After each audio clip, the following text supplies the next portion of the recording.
passaram qualquer coisa como 2 semanas desde que o trabalho de sinalização das portas aqui do Rover foi feito, mas é a primeira vez que faço mais alguns quilómetros seguidos com o carro desde que isso foi feito, ou foi logo posto a serviço no dia-a-dia. Agora que dá para ver, vamos neste momento a 80 e fico com a sensação de que de facto ouvimos um bocadinho menos silvo do vento a entrar por aqui, pelas zonas espelhos e pela zona dos raspadores, e ao mesmo tempo também penso que se ouve um bocadinho mais aquele zumbido típico do motor quando a chegar às 3000 rotações, uma coisa muito característica e que eu ouvia mais quando o carro estava quase parado, mas que não ouvia tanta velocidades um bocadinho mais altas, a 60, 70.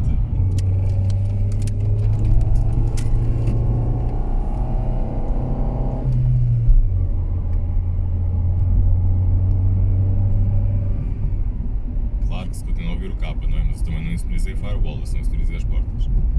Entretanto, já estão aqui os tweeters, que eu já vos tinha mostrado. Fazem Antena 3 alguma diferença. Claro que não é num vídeo que isso se vê muito bem, talvez dê para ter uma ideia porque de facto está muito melhor do que antes, mas só isso. E os retrovisores também já são os do 45, visto que o do lado de passageiro está partido e aproveitei e troquei logo para este do 45 com as capas cromadas. Ainda há muita coisa para fazer em termos de insonorização e eu tenciono fazer mais algumas. Não é uma insonorização extrema, não só pelo material, mas também pela quantidade que eu estou a aplicar. Não quero acrescentar muito peso e os custos também começam a aumentar. Mas ainda assim gostava de chegar ao ponto em que praticamente todas as áreas que eu veja serem necessárias estão insonorizadas. Portanto, depois ainda temos também as cavas das rodas traseiras, a chapeleira, se calhar podia levar um reforço também de material de absorção, uma espuma qualquer, uma coisa do género. E o tejadilho, depois do resto estar insonorizado, é sempre uma boa maneira de fechar o habitáculo. Outra coisa que pode vir a ajudar é mais tarde bloquear a passagem de ar que existe dos guarda-lamas da parte de dentro para as portas. As portas já estão insonorizadas, mas mesmo assim há ali uma entrada que penso nas versões diesel não existe. Eu penso que eles põem uma espécie de plástico para tentar vedar. E falta também insonorizar aqui os pilares, ou seja, pôr uns bocadinhos de tela para dar um bocadinho mais consistência à chapa e um bocadinho de felcote aqui na própria capa.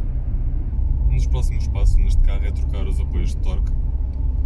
São 2 apoios que ficam mais em baixo no carro e eu até os tenho em casa, novos, se bem que um deles já está ligeiramente rasgado. O que já vi muita gente fazer é reforçá-los com uma espécie de massa, que permite alguma flexibilidade, mas nunca tanta como um apoio que não tivesse sido mexido. Troca-se um bocadinho essa perda de suavidade por uma longevidade maior desses apoios. Pois é possível que seja preciso dar aqui umas versões também no apoio da caixa, isso já fica para depois. Mas as vibrações também têm um papel preponderante e por isso muitas vezes é que, por exemplo, os Hondas mais antigos, dos anos 90 e afim, já até nem têm grande insonorização, mas se falarmos de motores como por exemplo a série F, os F18, F20, estamos a falar de motores que têm veias de equilíbrio, muitas vezes penso que são 2 veias de equilíbrio e portanto até nem são motores que sejam assim tão silenciosos em rotações mais altas, em rotações baixas costumam ser. E muitas vezes os carros não têm grande cuidado a nível de sonorização, mas ainda assim são carros que são sempre agradáveis de conduzir se estiver todo em condições, precisamente por causa dessa questão das vibrações. São motores muito suaves. E por muito que eu goste do Kappa e que o 1400 tenha sido na altura um dos motores mais potentes da categoria e deu um baile nesse aspecto ao D14 da Honda, a verdade é que o D14 é um motor mais suave. É mais fácil virar à esquerda neste notarmos estas vibrações e afins, e num Civic 1400 se calhar não. Pelo menos foi a minha experiência quando andei num carro desses. Noutras coisas eu prefiro o Rover, mas nessa em concreto o Civic é melhor. Agora, claro que no Civic, se eu fizer isto, a resposta não tem nada a ver e o ronco também não tem o mesmo impacto.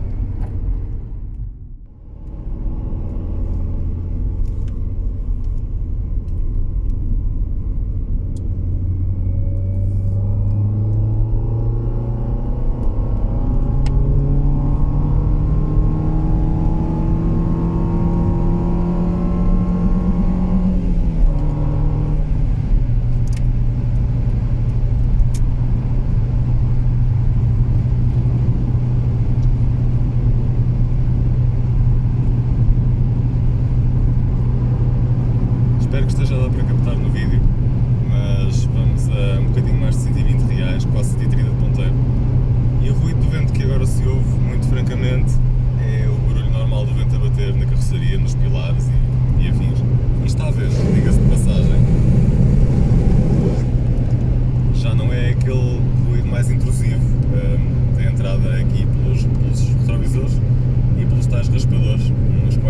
foi Alcatifa.